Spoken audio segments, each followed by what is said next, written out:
Now turn to Section 1. Section 1. You will hear a conversation between a staff member from Gaia's Guardians and a man who wants to do something to protect the environment. First, you have some time to look at questions 1 to 5.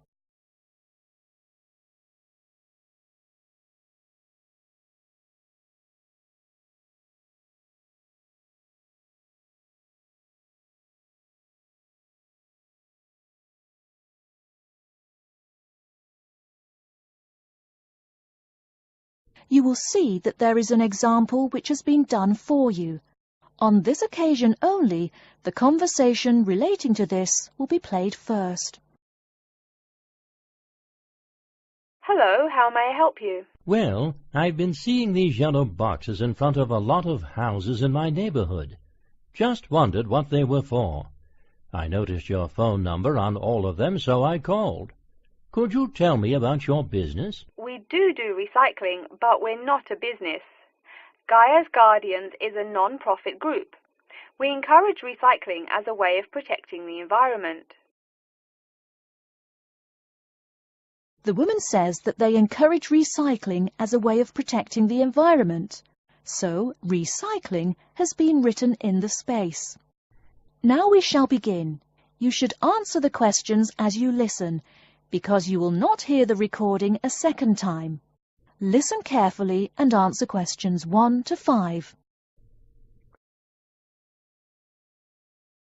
Hello, how may I help you? Well, I've been seeing these yellow boxes in front of a lot of houses in my neighborhood. Just wondered what they were for. I noticed your phone number on all of them, so I called. Could you tell me about your business? We do recycling, but we're not a business. Gaia's Guardians is a non-profit group. We encourage recycling as a way of protecting the environment. I don't know. I mean, it is a good idea, but I really don't read the newspaper every day or anything. And we don't come collect newspapers every day. In fact, we only do pickups every other week. Oh, well, then maybe I could help.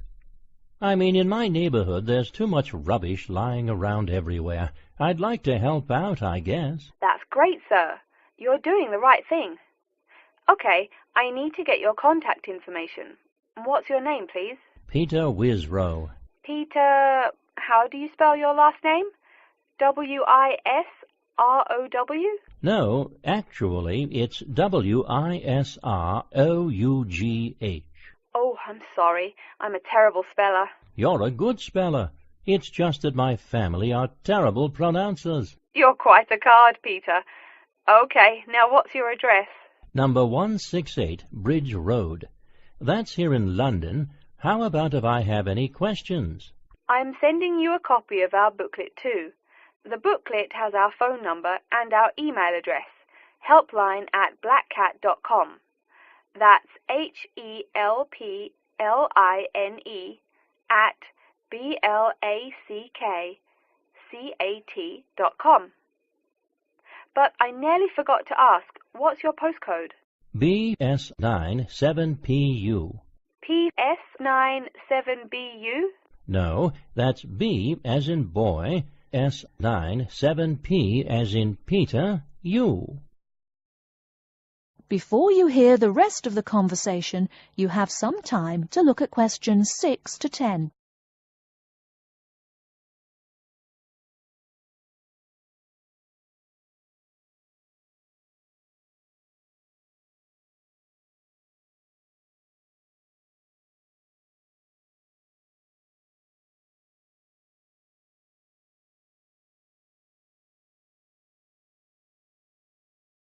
Now listen and answer questions 6 to 10. So I'm guessing those yellow boxes I saw are for recycled newspapers. Yes, that is correct, and it's free of charge. Wow, that's good news. Do you recycle anything besides newspaper? Oh yes, we recycle most everything. Glass, plastic, paper. Oh, so I can put like glass and plastic bottles in the box. Sorry again. Things like that you have to bring to our collection centre. And where is that? Our main centre isn't that far from you. It's actually right on the east side of Central Park. That new blue building? That's the one. Cool. Hey, what's with all those different colored boxes outside that place? Oh, that's for the different materials we recycle. The blue is for metal, the green is for glass and plastics, and the yellow, of course, is for paper. Okay. I'll try and manage to keep all that straight. Oh, no need. They're each labelled. Great. So which one would I put magazines in? Actually, they don't go in any of the bins. Unfortunately, magazines can't be recycled because of the material they're made of. It's such a waste. So, would you be interested in volunteering? I'll think about it. Could you send me some more info? Absolutely. Along with the newspaper box, I'll be sending you our booklet, Savvy. That is SAVVY. It tells you about what you can do to protect the environment in your daily life. Plus, it lists things you can do as a volunteer with our group. Hey, that's cool. Thanks. My pleasure. Do you have any other questions or concerns? Nope, that's it. That is the end of section 1. You now have half a minute to check your answers.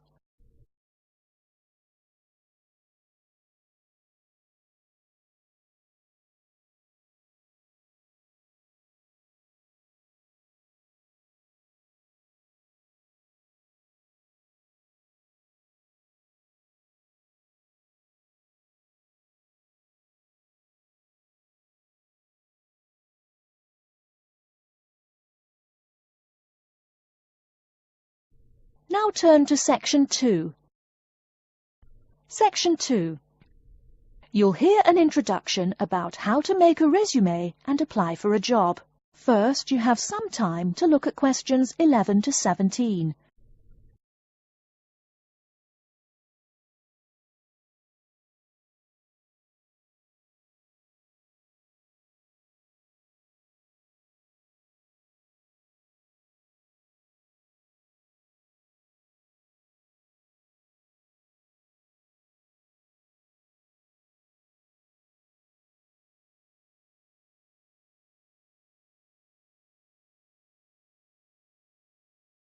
Now, listen carefully and answer questions 11 to 17.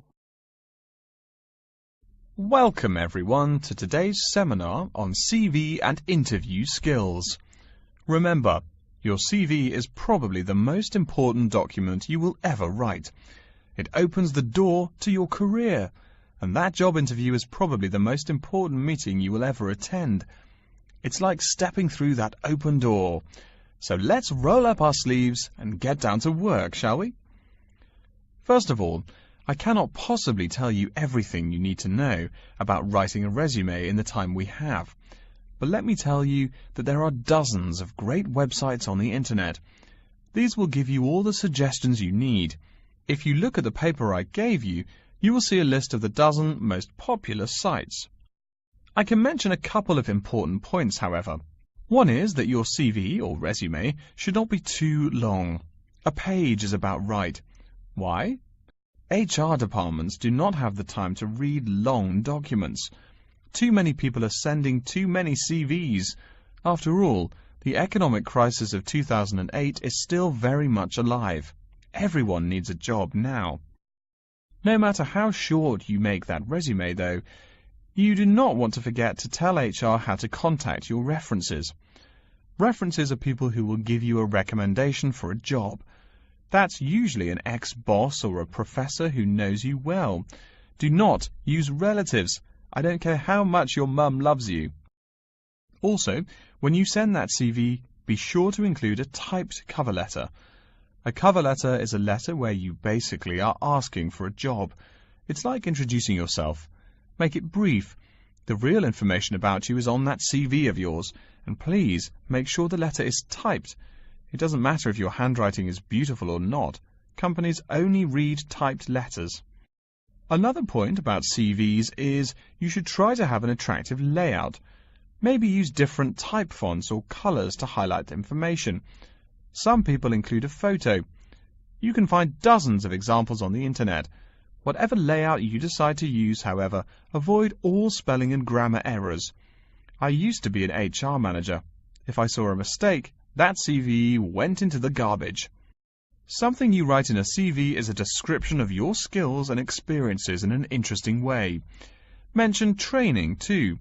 I mean, these are what get you hired. Do not just say, I have lots of experience, or I have many skills. Tell that boss what you did, for what company, and when. Better, tell him how well you did it. Don't just say, I sold houses. Say, I sold £2 million worth of houses in my first year. That is, say something to make the person reading excited and curious. Finally, speaking of CVs, it's sad, but some people actually forget to provide a contact number. That's pretty silly.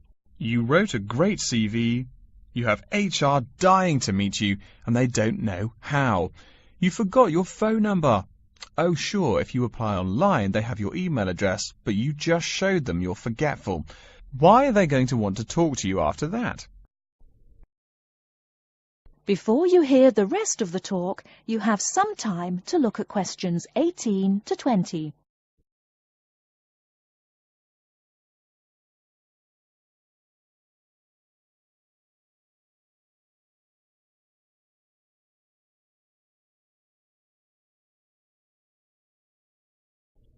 Now listen and answer questions 18 to 20.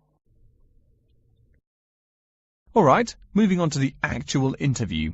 I'll go over what you need to know by the end of it and what you can discuss and negotiate on later once it looks like you'll be offered the job. First, there's working hours. It's not that necessary to hammer out the hours off the bat, especially since it's easy to come off as lazy when the first thing you bring up is how much you're going to have to work. You can also find out more about possible promotions later on. It is important, however, to get a feel for how much you'll be paid. You should make sure the salary range is commensurate with what you're worth, and if you're not, you can move on to better opportunities. Being sure you're going to make what you want to live on is much more important than issues like your pension. You're all so young that your pension is not going to matter for quite a long time. You should find out about what skills you must know for the job and what they'll teach you. In addition, if the company will provide training, you should find out how long the training period is and whether it is paid. Beware of any jobs that want you to train for a long time without appropriate compensation. Speaking of compensation, find out about holidays as well. Do you get paid vacation time? Are you allowed to take personal days? Do you have to work on national holidays? Once you work out these main issues, you can move on later to details like the location and expected attire and whatnot. Wow, that's a lot of information. Let's take a break so you can think everything over and ask any questions you may have. Don't hesitate to come and see me if you need any clarification on all this stuff. That is the end of section 2. You now have half a minute to check your answers.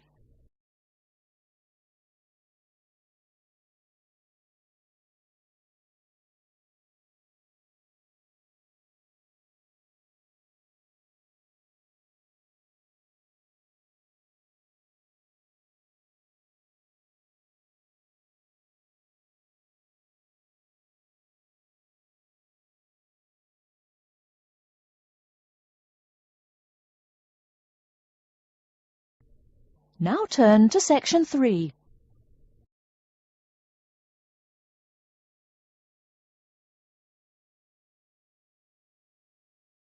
Section 3.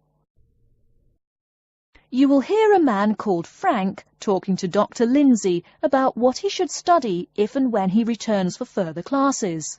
First, you have some time to look at questions 21 to 25.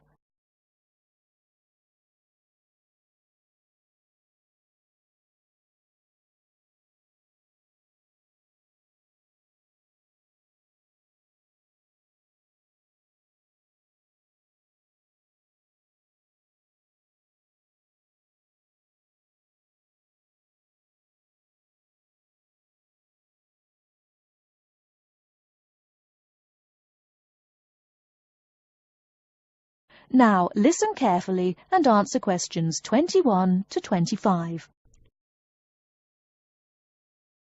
Hello, are you Dr. Lindsay, the returning students advisor? Yes, that's right. Are you Frank? Your appointment wasn't until 2, but that's okay. Please come in and have a seat. Thanks. I like to arrive early whenever I have anything to do. That's certainly a praiseworthy habit. Let me see. It looks like you've taken a long break from school, and I understand you wanted to have a chat about what you should study if and when you return for further classes. It's such a big challenge. I don't know if I'm crazy for doing this or not. Believe it or not, I know exactly what you mean. Before I began working here at the university, I taught primary school for nearly 10 years. It takes a lot of courage to go back to school. I feel more shy and scared than the primary students I teach. In the schools I taught, I found today's youngsters are very sure of themselves. In terms of intelligence, I have a lot to teach them, and the maturity level of much of my class leaves something to be desired. But in terms of confidence, wow, a lot more confident than I am now, that's for sure. Stop fretting. A brave man is a coward who refuses to run. Let's talk about your strong points. You seem an intelligent man. What is it you would like to study? You see, I've been teaching children for a few years, but I think I'm happier teaching adults. I think teaching students in middle school is much more satisfying because they end up being much more grateful for your work. If I may ask, what got you interested in teaching adults? A lot of things, I guess. I met my future wife back in my first year of college. She always complains that I was more interesting then. She says that now I talk like I'm 7 years old. That's probably from being with children all day. Again, I know just what you mean. My husband used to say the same thing about me when I taught kindergarten. Anything else? Well, yes. Fairly often now I run into former students and we talk. Some of them are getting close to being grown up. I guess I think more and more about how people develop over time. So I'm interested in the results of education, you know, the final stages. I see. Well, coming back to the university can be both difficult and very rewarding. There are some problems unique to returning students, you know, older students like yourself. What do you think is your greatest weakness? Well, I actually think my confidence is getting better. I'm definitely overcoming my introversion and starting to be much more comfortable in front of a class. To tell you the truth, I'm afraid I'm rather behind the times about many things. It's more difficult for me to chase after the popular things youngsters are fond of, such as iPhone, Twitter, if you name it. I think I understand. Before you hear the rest of the talk, you have some time to look at questions 26 to 30.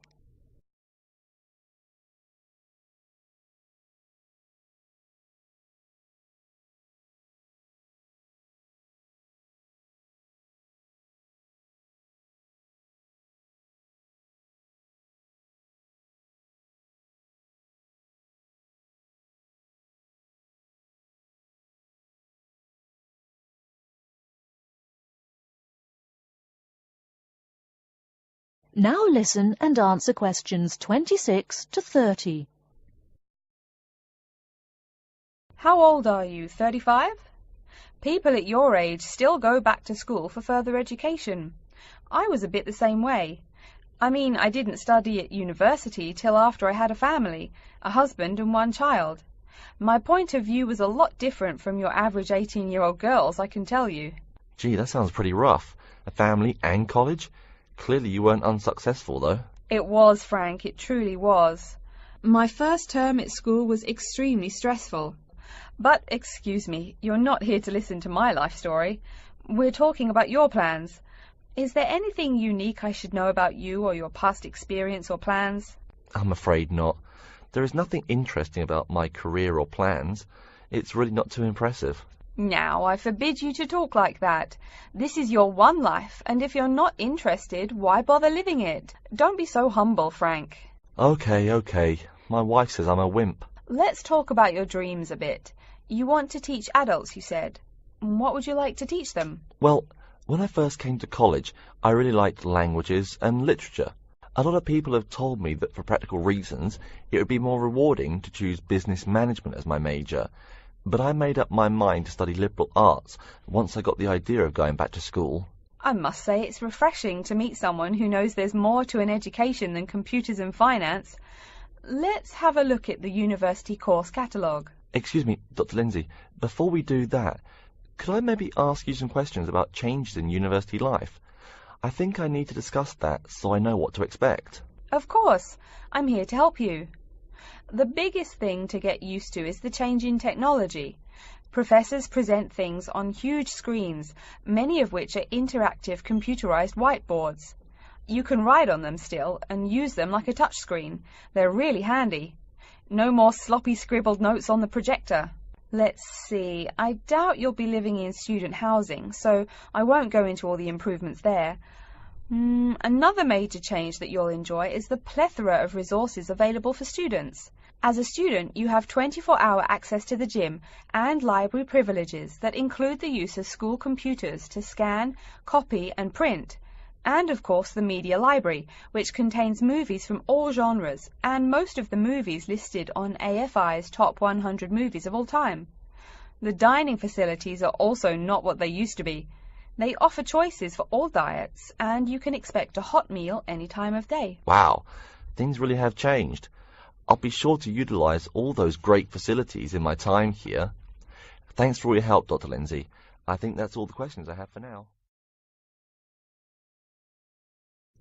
That is the end of section 3. You now have half a minute to check your answers.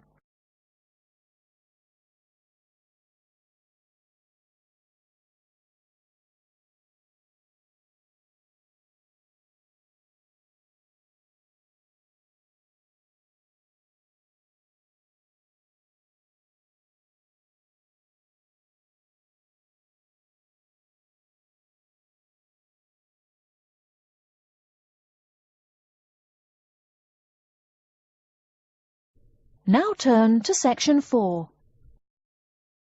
Section 4. You will hear an introduction about the curriculum and facilities of Wassamata University. First, you have some time to look at questions 31 to 40.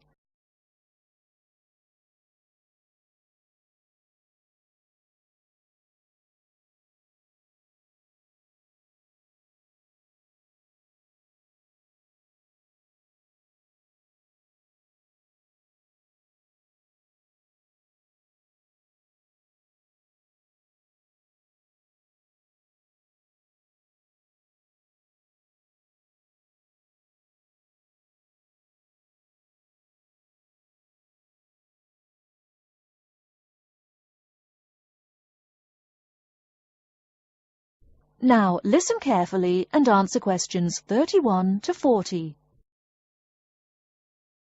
Okay, and welcome back.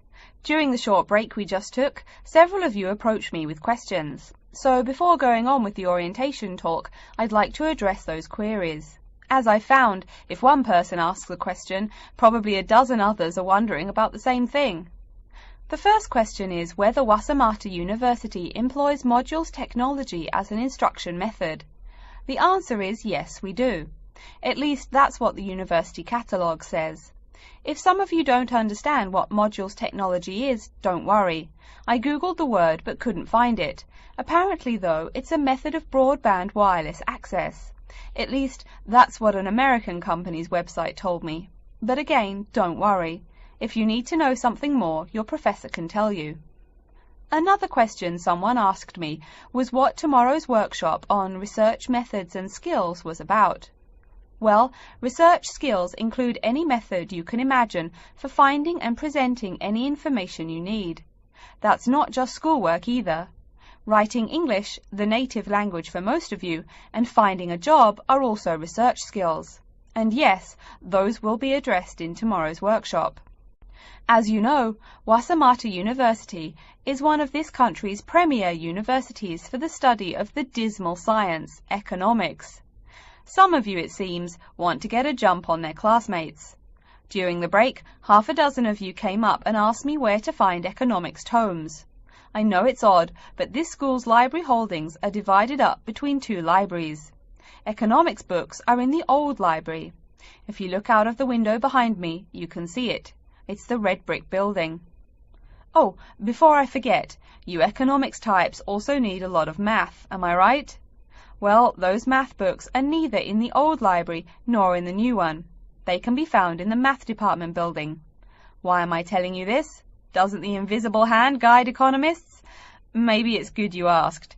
In 2008, that hand shoved most of the world economy off a cliff, didn't it? Now, I realize that most of you couldn't bring a computer printer or a photocopier from home.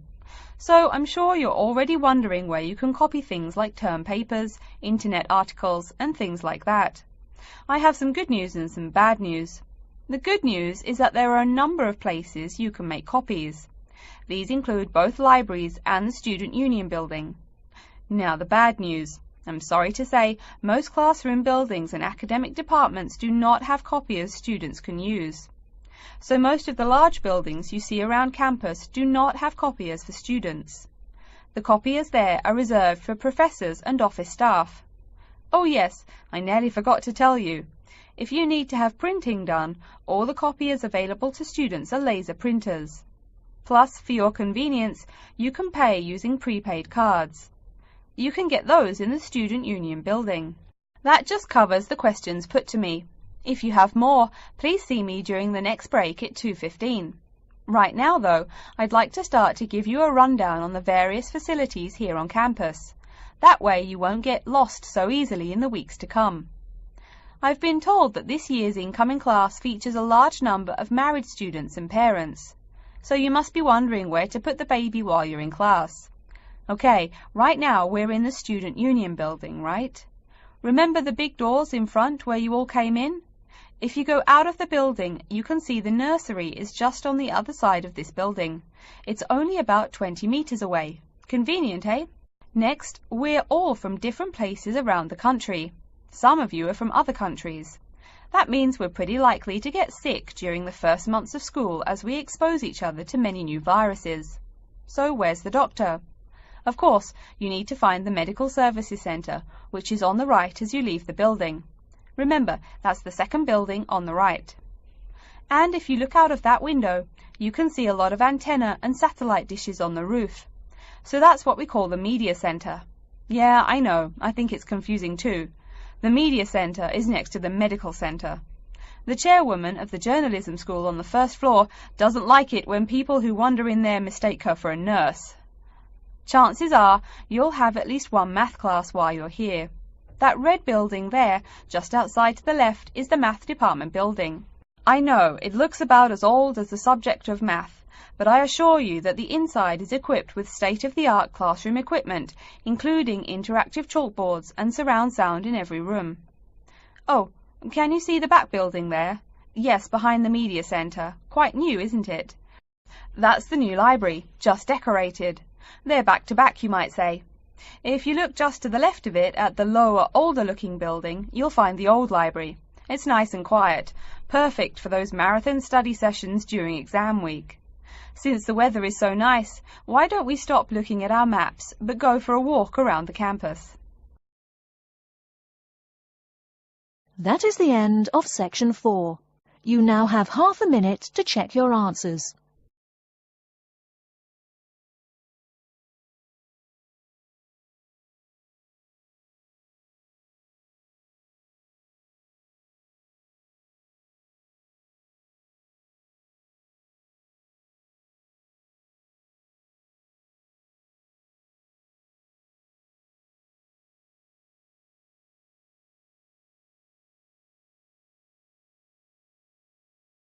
That is the end of the listening test.